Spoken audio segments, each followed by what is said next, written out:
reactions which are also known as redox reactions. ठीक है, okay अभी देखो जैसे BaSO4 है, ये बेरियम सल्फेट और ये आपका कार्बन, ठीक है, बेरियम सल्फेट प्लस कार्बन, तो BaSO4 ये क्या बना रहा है, Bas plus 4CO।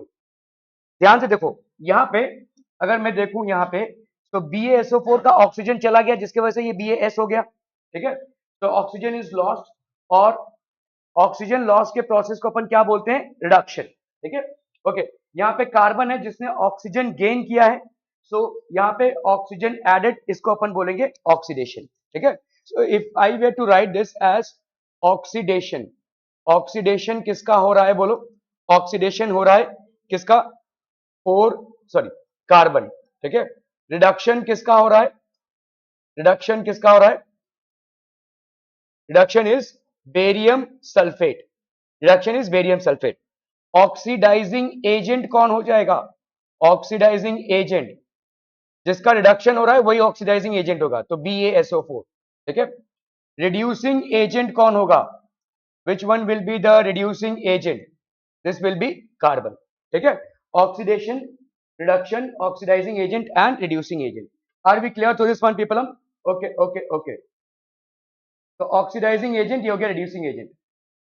ZnO plus C ये बना रहा है आपका Zn प्लस CO, ठीक है, मुझे बताइए यहाँ पे ऑक्सीडेशन किसका हो रहा है, ऑक्सीडेशन आप बताइए, ऑक्सीडेशन किसका हो रहा है,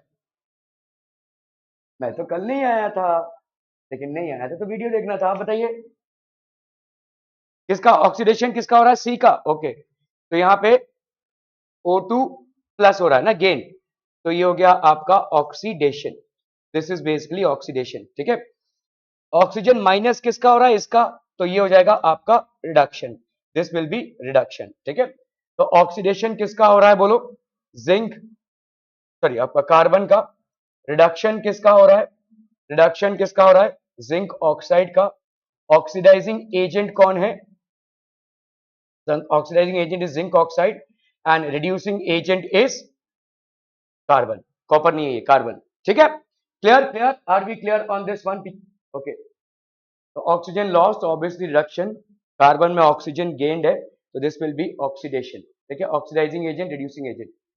मैग्नीशियम डाइऑक्साइड प्लस HCl ये बना रहा है, ठीक है, बताइए इसमें ऑक्सीडेशन किसका हो रहा है, मैग्नीशियम डाइऑक्साइड प्लस HCl ये बना रहा है MnCl2 प्लस H2O, क्यों बताओ भाई, किसका ऑक्सीजन जा रहा है, इसका ऑक्सीजन जा रहा है, राइट, तो ऑक्सीजन लॉस्ट मतलब ये क्या हो जाएगा, रिडक्शन, ठीक है, रिडक्शन, H के साथ भाई साहब ऑक्सीजन गेन हो रहा है, तो ये ऑक्सीजन गेन्ड, ऑक्सीजन गेन्ड, तो ये हो गया आपका ऑक्सीडेशन, दिस इज ऑक्सीडेशन, ठीक है, तो आप यहां पे बोलेंगे ऑक्सीडेशन किसका हो रहा है, ऑक्सीडेशन हो रहा है HCl का, ठीक है, रिडक्शन किसका हो रहा है बच्चा पार्टी, रिडक्शन किसका हो रहा है MnO2 का, ऑक्सीडाइजिंग एजेंट कौन है MnO2, और रिड्यूसिंग एजेंट कौन है HCl, ठीक है, क्लियर है, are we clear on this one, okay okay okay, तो आपका ऑक्सीजन लॉस रिडक्शन, ठीक है, तो ऑक्सीडाइजिंग एजेंट कौन हो गया M, और ये हो गया आपका रिड्यूसिंग एजेंट, ठीक है, ओके, अभी हम जो प्रोसेस पढ़ेंगे उसको अपन बोलते हैं रस्टिंग, रस्टिंग मतलब क्या होता है, what is basically rusting, what is rusting, the slow oxidation of iron, iron में जो जंग लगता है, ठीक है, वो आयरन को वीक बनाता है या स्ट्रॉन्ग, वीक बना देता है, ठीक है, आप देखो कि बहुत दिनों से अगर जंग लगा हुआ है और उसमें आपने पेंटिंग वगैरह कुछ नहीं हुआ है तो उसके चूड़े गिरने पड़ जाएंगे, फ्लेक्स उसके गिरने चले हो जाएंगे, ठीक है, तो this is basically making the iron weak, इसी आयरन का वीक होने के प्रोसेस को अपन क्या बोलते हैं, आयरन की थर्ड वाला स्विच, अच्छी जल्दी से थर्ड वाला स्विच, थर्ड, अरे इनको बताओ थर्ड कौन सा होता है, इधर से थर्ड, ठीक है, ये आयरन है, इसमें बस अब क्या लग रहा है, रस्ट, ठीक है, ओके, तो आयरन का रस्ट लगने का जो प्रोसेस है, यहाँ पे Fe2O3 इंटू XH2O, ठीक है, Fe2O3 इंटू XH2O, अभी डिपेंड करता है, ये जो X मैंने आपको बोला, ये X क्या है, X is basically the number of water molecules which are surrounding the iron particle, ठीक है, अभी ये भाई साहब आपका आयरन पार्टिकल है, ये आपका Fe2O3 है, इसके ऐसे ऐसे ऐसे ऐसे भाई साहब, तो मतलब अगर 7 है तो 7, 10 है तो 10, ये डिपेंड करता है। कोस्टल एरियाज में जहां पे आप रहते हैं वहां पे ये एक्स नंबर ज्यादा होता है, क्योंकि हमारे एटमॉस्फेयर में ह्यूमिडिटी ज्यादा होती है, we have more humidity in the atmosphere coastal areas में, ठीक है। तो जितना आप जैसे नॉर्थ एरियाज में जाते रहेंगे, सूखे एरियाज में जाते जाएंगे, वहां पे ये एक्स की वैल्यू कम होती जाएगी। समझ में आ रहा है ये, ठीक है। ओके, सो यहाँ पे आपका जैसे कोस्टल एरिया है तो you will see much of rust getting deposited on the iron nails. Are we clear? ठीक है, ओके। तो इसको अपन बोलते हैं कोरोजन। कोरोजन मतलब weakening of metals due to their slow oxidation, ठीक है। मेटल्स का वीक हो जाना क्योंकि उनके स्लो ऑक्सीडेशन की वजह से, that is known as corrosion, ठीक है। The slow process of decay और destruction of metal due to the effect of air, moisture, acids on it is known as corrosion. External जितने भी एजेंट्स हैं, इनके वजह से अगर कोई मेटल डीके होता है या मेटल जो है तो वीक हो जाता है, उस प्रोसेस को अपन क्या बोलेंगे? कोरोजन। इसको लिख लीजिए please.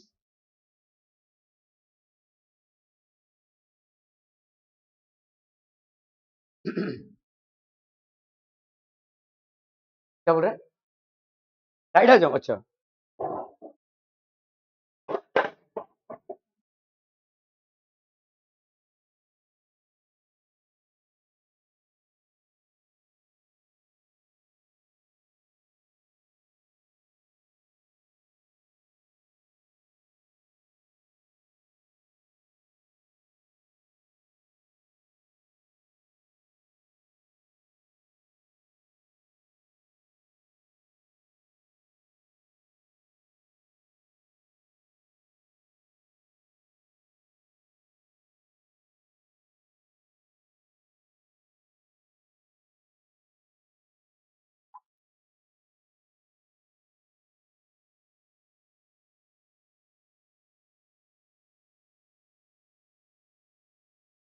Done done, are we done?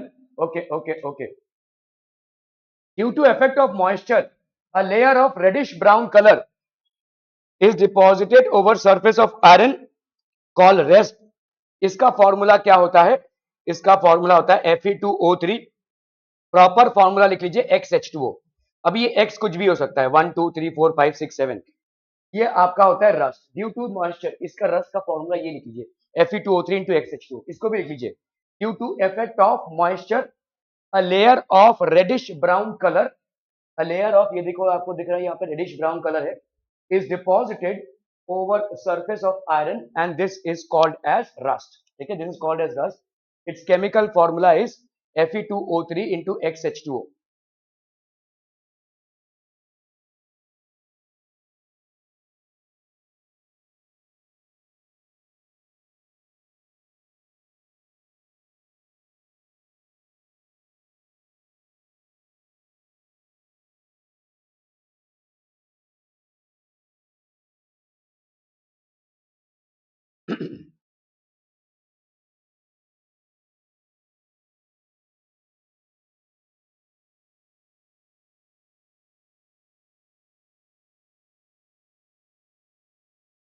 Done done, okay. Copper objects get coated with, अभी हमने देखा आयरन का, देखो अलग अलग मेटल्स के अलग अलग टाइप के रस्टिंग होते हैं। तो आयरन के रस्टिंग का भाई साहब हमने क्या देखा? Fe2O3 into XH2O, ये हो गया आयरन के रस्टिंग का। तो कॉपर का रस्टिंग कैसे होता है? Copper objects get coated with a green substance called copper carbonate with the passage of time. आप देखोगे जो तांबे के बर्तन होते हैं, तांबे का लोटा हो गया या तांबे के जो पूजा पाठ के जो सामान आते हैं, उस उसमें ना रस्ट का लेयर, एक ग्रीन टाइप का लेयर जमा होता है। उसको आप घिसेंगे ना तो वो चमकेगा। मतलब घिसेंगे मतलब जब आप मांजते हैं उसको, ठीक है, जब आप धोते हैं और उसको साफ करते हैं तो इट स्टार्ट्स शाइनिंग, ठीक है। तो ये जो ग्रीन कलर का कोटिंग है ये क्यों होता है? क्योंकि कॉपर क्या करता है, कार्बन डाइऑक्साइड के साथ कंबाइन करके क्या बनाता है? Copper carbonate. कार्बन डाइऑक्साइड के साथ कंबाइन करके बनाता है copper carbonate. That is called the rusting of copper. This is known as the rusting of copper, ठीक है। Copper plus moisture and carbon dioxide, moisture and carbon dioxide, this forms, इस तरीके का लेयर बन जाता है, ठीक है। कॉपर पाइप्स में जनरली आपके कॉपर पाइप्स कहाँ पे यूज होते हैं? ये आपके जितने एसी यूनिट्स हैं, देखो अगर आप देखोगे बाहर ना एसी के जो यूनिट्स होते हैं उसके अंदर से कॉपर पाइप्स गए हुए, ये कॉपर पाइप दिख रहा है, इसके अंदर से गया हुआ है, ये जो पाइप गया हुआ है ये कॉपर पाइप, इसको हमने कवर करके क्यों रखा है, इसको आपको कवर करना ही पड़ेगा, वरना ऐसा हो जाएगा ये, ठीक है, ऐसा ग्रीन हो जाएगा, इट विल स्टार्ट रस्टिंग, और इसके अंदर से कार्बन मोनोऑक्साइड गैस है जिसके वजह से कूलिंग प्रोड्यूस होती है, ठीक है। तो इस तरीके का आपका ग्रीन लेयर डिपॉजिट हो जाएगा।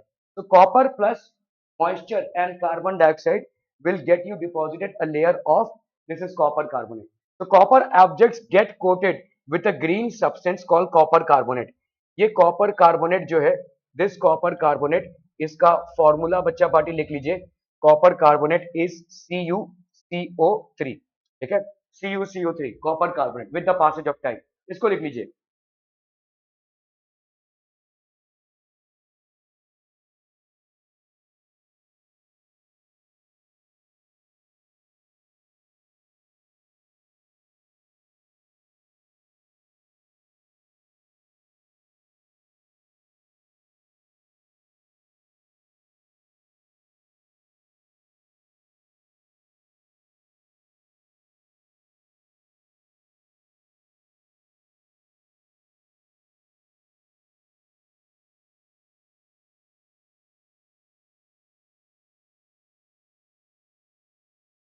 Done. Okay, let's move ahead. This green substance is formed due to the reaction of copper with carbon dioxide and moisture present in the atmosphere. Silver objects become blackened, lose their shining with the passage of time. Silver के जो objects होते हैं, silver के ornaments, कोई silver coin हो गया, ये किसके साथ रिएक्शन करता है, हमारे एटमॉस्फेयर में एक गैस है बहुत कम मात्रा में प्रेजेंट है जिसको हम हाइड्रोजन सल्फाइड गैस बोलते हैं। This is known as hydrogen sulphide, this is known as hydrogen sulphide, बहुत कम मात्रा में प्रेजेंट है, लेकिन इसका एक सड़ा हुआ बास आता है, बहुत गंदा सा बास आता है, सड़े हुए अंडे का बास आता है, ठीक है। तो ये बहुत कम मात्रा में प्रेजेंट है, ये पोल्यूशन की वजह से है। तो आपका सिल्वर जो है इसके साथ रिएक्ट कर जाएगा, सिल्वर प्लस H2S, ये क्या बनाएगा, silver sulphide plus hydrogen, silver sulphide plus hydrogen, ठीक है। Okay, so this is going to form silver sulphide plus hydrogen, silver plus H2S, ये आपका क्या बनाएगा भाई साहब, सिल्वर सल्फाइड। देखो ये सिल्वर का कॉइन था, एकदम चमकता हुआ कॉइन है, लेकिन इसमें ऐसा ब्लैक कोटिंग आ जाएगा, ठीक है, ऐसा ब्लैक डिपॉजिट्स आ जाएंगे, इसका जो शाइन या लस्टर है वो चला जाएगा, ठीक है। So it will get coated with hydrogen sulphide. so silver objects become blackened and lose their shining with the passage of time, इसको लिख लीजिए, silver objects become blackened and lose their shining with the passage of time.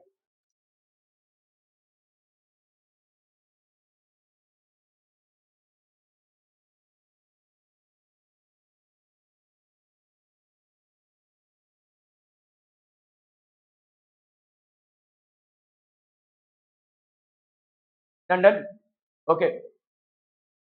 Silver plus H2S जब मैं बोलूं तभी लिखिएगा, उसके पहले नहीं, ठीक है। तो silver plus H2S, this gets blackened, silver objects become blackened and lose their shining with the passage of time, ठीक है। Pay attention to the board, when I ask you to write only then write. This happens due to the reaction of silver with hydrogen sulfide gas present in the atmosphere. तो silver का hydrogen sulphide gas के साथ reaction होने के चलते ये बन रहा है, ठीक है। Okay, so hydrogen sulphide gas का स्मेल कितना है, बहुत ही गंदा स्मेल आता है, ठीक है। अच्छा, एक और चीज जो है आपकी, उसको हम बोलते हैं रैंसिडिटी। रैंसिडिटी मतलब क्या होता है, आपने कभी सड़ा हुआ वड़ा पाव खाया है, मतलब आपको देख खाते ही समझ में आ जाएगा कि ये सड़ चुका है, ऐसा कभी हैक थू ऐसा फेंक देते हैं आप, ठीक है। ये सड़ने का जो प्रोसेस है वो कैसे हुआ रहेगा, समझ लीजिए, घर में बना हो या बाहर बना हो, बाहर कोई वड़ा पाव बना है, आप जाकर उसको खरीद रहे हैं, और जब आप उसको खाने जाते हैं ऐसा सड़ गया, ठीक है, ये एक्चुअली सड़ा नहीं है। हुआ क्या है, ये जो वड़ा पाव है बेसिकली किस में तला जाता है, तेल में तला जाता है ना, ये भाई साहब तेल में हमने इसको बनाया है, ठीक है। तेल में जो बनाया, अभी ये रखा हुआ है भाई साहब, शेल्फ में रखा हुआ है, जहां पे दुकान है वहां पे शेल्फ में रखा हुआ है, ठीक है। ये जो तेल है ये धीरे धीरे क्या हो जाएगा, रैंसिड हो जाएगा, this is going to turn rancid. Now what do you mean by rancid, ये अपना टेस्ट और स्मेल दोनों भी जाता जाएगा इसका, ठीक है, इट विल लूज। तो रैंसिड इसको बोलते हैं रैंसिडिटी, ठीक है, this is known as rancidity. Rancidity मतलब क्या हो जाएगा, इसका स्मेल चला जाएगा, it will lose its smell, it will lose its taste as well. होएगा क्या, इस तेल का ऑक्सीडेशन होता है, ठीक है, इट गेट्स ऑक्सीडाइज्ड। ये जो आपका तेल है, oil gets oxidised, oil gets oxidised. समझ में आ रहा है?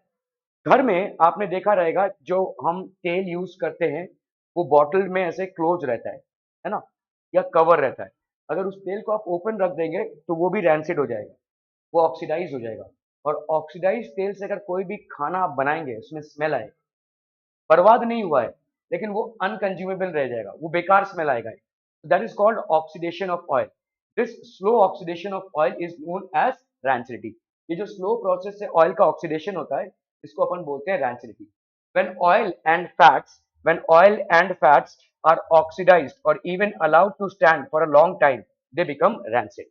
ठीक है, oil and fats are oxidized or even allowed to stand for a long time they become rancid। इसको लिख लीजिए भाई साहब।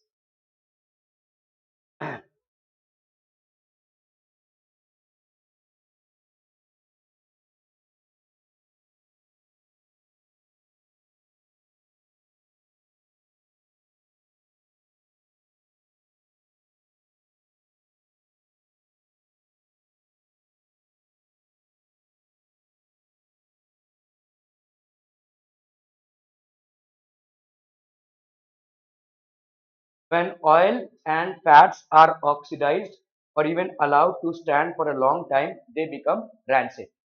Food smells foul and its taste changes. बड़ा अजीब सा टेस्ट आता है उसका और वो अनकंज्यूमेबल हो जाता है। ठीक है, ये जो आप 3-4 घंटे बाद जो वड़ा पाव को आप खाने की कोशिश कर रहे हैं वो किसी बैक्टीरिया या वायरस से नहीं सड़ा है, वो इसलिए सड़ गया है क्योंकि उसके उसमें जो तेल का इस्तेमाल हुआ है उसका ऑक्सीडेशन हो गया है। ठीक है, वो जो तेल है वो काफी ज्यादा तेल यूज होता है, तेल में ही तला जाता है वो, तो उस तेल का ऑक्सीडेशन हो गया है। उस तेल के ऑक्सीडेशन की वजह से वो सड़ा हुआ स्मेल आ रहा है, वो किसी बैक्टीरिया किसी माइक्रो ऑर्गेनिजम्स का सड़ा हुआ नहीं है। ठीक है, okay. So when oil and fats are oxidised food smells foul and its taste changes. ये फूड से बदबू सी आती है और इसका स्मेल और टेस्ट दोनों भी चेंज हो जाता है। It becomes unconsumable. ठीक है, ओके। सो आप देखोगे जितने भी आपके तले हुए फूड्स हैं उनको कवर्ड रखना पड़ता है। जैसे चिप्स का पैकेट है वो कवर्ड रहता है। ठीक है, अगर आप उसको खुला छोड़ देंगे तो उसका भी टेस्ट ऐसे चला जाएगा। आप एक चिप्स का पैकेट खरीदिए, आप तो पहले ही इसको खत्म कर देंगे तो एक्सपेरिमेंट क्या करेंगे। खैर, अगर उस चिप्स के पैकेट को आपने थोड़ा सा खोल के दो दो चार चिप्स अपनी लालच को खत्म करके उसमें रख दो ऐसे ही, और ऐसा उसको खोल के ही रख दो, आप कल उसको खाने जाएंगे उसका टेस्ट पूरा चेंज हो जाएगा। It will actually change. Why? Because oxidation हो गया है। ठीक है, तेल का ऑक्सीडेशन हो गया। जितने भी तली हुई चीजें हैं जिसमें बहुत भारी मात्रा में तेल का इस्तेमाल हुआ है उनमें ऑक्सीडेशन होता है। ठीक है, okay. So that undergoes to prevent rancidity, food is placed in airtight containers। तो ऐसे एयर कंटेनर्स में हम फूड को रखते हैं टू प्रिवेंट रैंसिडिटी। ठीक है, chips are stored in nitrogen as nitrogen is least reactive. तो चिप्स को हम किस में स्टोर करते हैं? नाइट्रोजन में, as nitrogen is least reactive. Antioxidants are used to prevention oxidation of food containing fats and oils. तो हम इसमें और क्या डालते हैं भाई साहब? एंटीऑक्सीडेंट्स। हम एंटीऑक्सीडेंट्स यूज करते हैं for prevention of oxidation of food containing fats and oils। ठीक है, food are also stored in refrigerator at low temperature reduces the rate of the reaction। तली हुई चीजों को अगर आपको वाकई में ठीक रखना है तो आप उसको फ्रिज में रख देते हैं। फ्रिज नहीं नहीं रखते, नहीं रखते, क्यों क्यों नहीं रखते? तो किस में रखता है फिर? फ्रिज में क्या रखता है? अपने आप को ठंडा करने के लिए। तो किसको रखता है फ्रिज में? नूडल्स रखता है। क्या बोल रहा है? ओके, अगर समझ लो कोई तली हुई चीज है, कोई तली हुई चीज है, आपने अभी हर चीज में आप तेल तो डालते ही हैं, सब्जी वब्जी जो भी बना रहे हो तेल से तो बनाते ही होंगे, तो तली हुई हो गई ना। अभी समझ लो अगर आपको उसको रखना है तो आप फ्रिज में क्यों रखते हैं? फ्रिज में इसलिए रखते हैं क्योंकि उसमें माइक्रो ऑर्गेनिजम्स कम लगेंगे, बाहर जो बैक्टीरिया या माइक्रो ऑर्गेनिजम्स है वो कम लगेंगे। और दूसरा क्या है, आपका जो तेल इस्तेमाल हुआ है उस भाजी को बनाने के लिए वो तेल का स्लो ऑक्सीडेशन होगा। ठीक है, भाजी का टेस्ट बना रहेगा। सो तेल का स्लो ऑक्सीडेशन होगा, वरना बाहर रखेंगे तो वो खराब हो जाएगा क्योंकि तेल का ऑक्सीडेशन हो जाएगा। और जैसे ही उस ऑयल का ऑक्सीडेशन होगा the taste and smell of the food both are going to change and it is going to become inconsumable. उसको आप नहीं खा सकते, मतलब खाएंगे भी तो मन मार के खाना पड़ेगा। ठीक है, it is also advise to store food away from sunlight. ठीक है, as sunlight can increase the rate of the reaction. तो सनलाइट जो है वो इंक्रीज करेगा रेट ऑफ रिएक्शन को, इस तेल के जो ऑक्सीडेशन का प्रोसेस है इसको इंक्रीज करेगा। ठीक है, ये 3 पॉइंट्स प्लीज लिख लीजिए। ये एंटीऑक्सीडेंट्स क्या होंगे वो हम पढ़ेंगे, बाकी ये 3 पॉइंट्स लिख लीजिए फटाफट, क्विक क्विक जल्दी से।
डन डन बच्चा पार्टी। एंटीऑक्सीडेंट्स हम यूज करते हैं, कुछ केमिकल्स होते हैं जिससे ऑक्सीडेशन का जो प्रोसेस है वो स्लो हो जाता है, ठीक है। The process of oxidation become slow by adding these chemicals.